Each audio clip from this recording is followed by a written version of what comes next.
ताड़का और मारीच का वध। एक दिन राजा दशरथ दरबार में बैठे हुए मंत्रियों से कुछ बातचीत कर रहे थे कि ऋषि विश्वामित्र पधारे। विश्वामित्र उस समय के बहुत बड़े तपस्वी थे। वह क्षत्रिय होकर भी केवल अपनी आराधना के बल से ब्रह्मर्षि के पद पर पहुंच गए थे। सभी ऋषि उनके सामने आदर से सिर झुकाते थे, मगर ज्ञानी होने पर भी वह किसी हद तक क्रोधी थे। किसी ने उनकी मजीर के खिलाफ काम किया और उन्होंने शाप दिया। इससे सभी राजे महाराजे उनसे डरते थे, क्योंकि उनके शाप को कोई रद्द न कर सकता था। लड़ाई की विद्या में भी वह अद्वितीय थे। राजा दशरथ ने सिंहासन से उतरकर उनका स्वागत किया और उन्हें अपने सिंहासन पर बिठाकर बोले, आज इस गरीब के घर को अपने चरणों से पवित्र करके आपने मुझ पर बड़ा एहसान किया। मेरे योग्य कोई सेवा हो तो बताइए, वह सर आंखों पर बजा लाऊं। विश्वामित्र ने आशीर्वाद देकर कहा, महाराज, हम तपस्वियों को राजदरबार की याद उसी समय आती है जब हमें कोई तकलीफ होती है या जब हमारे ऊपर कोई अत्याचार करता है। मैं आजकल एक यज्ञ कर रहा हूँ, किंतु राक्षस लोग उसे अपवित्र करने की कोशिश करते हैं। वह यज्ञ की वेदी पर रक्त और हड्डियां फेंकते हैं। मारीच और सुबाहु दो बड़े ही विद्रोही राक्षस हैं। यह सारा फिसाद उन्हीं लोगों का है। मुझ में अपनी तपस्या का इतना बल है कि चाहूं तो एक शाप देकर उनकी सारी सेना को जलाकर राख कर दूं, पर यज्ञ करते समय क्रोध को रोकना पड़ता है।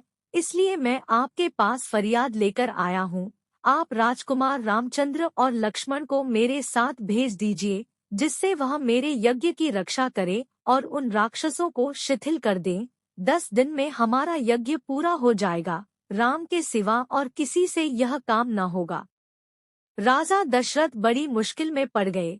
राम का वियोग उन्हें एक क्षण के लिए सह्य न था। यह भय भी हुआ कि लड़के अभी अनुभवी नहीं हैं। डरावने राक्षसों से भला क्या मुकाबला कर सकेंगे। डरते हुए बोले, हे पवित्र ऋषि, आपकी आज्ञा शिरोधार्य है, किंतु इन अल्पवयस्क लड़कों को राक्षसों के मुकाबले में भेजते मुझे भय होता है। उन्हें अभी तक युद्धक्षेत्र का अनुभव नहीं है। मैं स्वयं अपनी सारी सेना लेकर आपके यज्ञ की रक्षा करने चलूंगा। लड़कों को साथ भेजने के लिए मुझे विवश न कीजिए। विश्वामित्र हंसकर बोले, महाराज, आप इन लड़कों को अभी नहीं जानते। इनमें शेरों की सी हिम्मत और ताकत है। मुझे पूरा विश्वास है कि ये राक्षसों को मार डालेंगे। इनकी तरफ से आप निडर रहिए, इनका बाल भी बाका न होगा। राजा दशरथ फिर कुछ आपत्ति करना चाहते थे, मगर गुरु वशिष्ठ के समझाने पर राजी हो गए और दोनों राजकुमारों को बुलाकर ऋषि विश्वामित्र के साथ जाने का आदेश दिया। रामचंद्र और लक्ष्मण यह आज्ञा पाकर दिल में बहुत खुश हुए। अपनी वीरता को दिखाने का ऐसा अच्छा अवसर इन्हें पहले न मिला था। दोनों ने युद्ध में जाने के कपड़े पहने, हथियार सजाए और अपनी माताओं से आशीर्वाद लेने के बाद राजा दशरथ के चरणों पर गिरकर खुशी खुशी विदा हुए। विश्वामित्र ने दोनों भाइयों को एक ऐसा मंत्र बताया कि जिसको अपने से थकावट पास नहीं आती। नए ने बहुत अद्भुत हथियारों का उपयोग करना सिखाया, जिनके मुकाबले में कोई ठहर न सकता था। कई दिन के बाद तीनों आदमी गंगा को पार करके घने जंगल में जा पहुँचे। विश्वामित्र ने कहा, बेटा, इस जंगल में ताड़का नाम की दानवी रहती है। वह इस रास्ते से गुजरने वाले आदमी को पकड़कर खा डालती है। पहले यहाँ एक अच्छा नगर बसा हुआ था, पर इस दावनी ने सारे आदमियों को खा डाला। अब वही बसा हुआ नगर घना जंगल है। कोई आदमी भूलकर भी इधर नहीं आता। हम लोगों की आहट पाकर वह दानवी आती होगी, तुम तुरंत उसे तीर से मार डालना। विश्वामित्र अभी यह वाक्या बयान कर ही रहे थे कि हवा में जोर की सनसनाहट हुई और ताड़का मुंह खोले दौड़ती हुई आती दिखाई दी। उसकी सूरत इतनी डरावनी और डील इतना बड़ा था कि कोई कम साहसी आदमी होता तो मारे डर के गिर पड़ता। उसने इन तीनों आदमियों के सामने आकर गर्जना और पत्थर फेंकना शुरू किया। विश्वामित्र ने रामचंद्र को तीर चलाने का इशारा किया। रामचंद्र एक औरत पर हथियार चलाना नियम के विरुद्ध समझते थे। ताड़का दानवी थी तो क्या, थी तो औरत, मगर ऋषि का संकेत पाकर उन्हें क्या आपत्ति हो सकती थी। ऐसा तीर चलाया कि वह ताड़का की छाती में चुभ गया। ताड़का जोर से चीख कर गिर पड़ी और एक क्षण में तड़प कर मर गई। तीनों आदमी फिर आगे चले और कई दिनों बाद विश्वामित्र के आश्रम में पहुंच गए।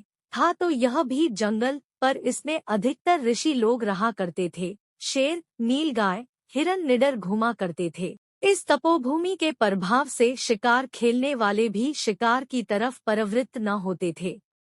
दूसरे दिन से विश्वामित्र ने यज्ञ करना शुरू किया। राम और लक्ष्मण कमर में तलवार लटकाए, धनुष और बाण हाथ में लिए जंगल के चारों ओर गश्त लगाने लगे। न खाने पीने की फिक्र थी, न सोने लेटने की। रात दिन बिना सोए और बिना खाए पहरा देते थे। इस प्रकार 5 दिन कुशल से बीत गए। मगर छठे दिन क्या देखते हैं कि मारीच और सुबाहु राक्षसों की सेना लिए यज्ञ को अपवित्र करने चले आ रहे हैं। दोनों भाई तुरंत संभल गए। जो ही मारीच सामने आया, रामचंद्र ने ऐसा तीर मारा कि वह बड़ी दूर जाकर गिर पड़ा। सुबाहु बाकी था, उसे भी एक अग्निबाण में ठंडा कर दिया। फिर तो राक्षसी सेना के पैर उखड़ गए। दोनों भाइयों ने दूर तक उनका पीछा किया और कितनों ही को मार डाला। इस प्रकार यज्ञ सुंदर रीति से पूरा हो गया। किसी प्रकार की रुकावट न हुई। विश्वामित्र ने दोनों भाइयों की खूब प्रशंसा की। तो दोस्तों, अगर हमारी वीडियो अच्छी लगी हो तो वीडियो को लाइक, शेयर और सब्सक्राइब करना तो बिल्कुल ना भूले। धन्यवाद। जय हिंद, जय भारत, वंदे मातरम।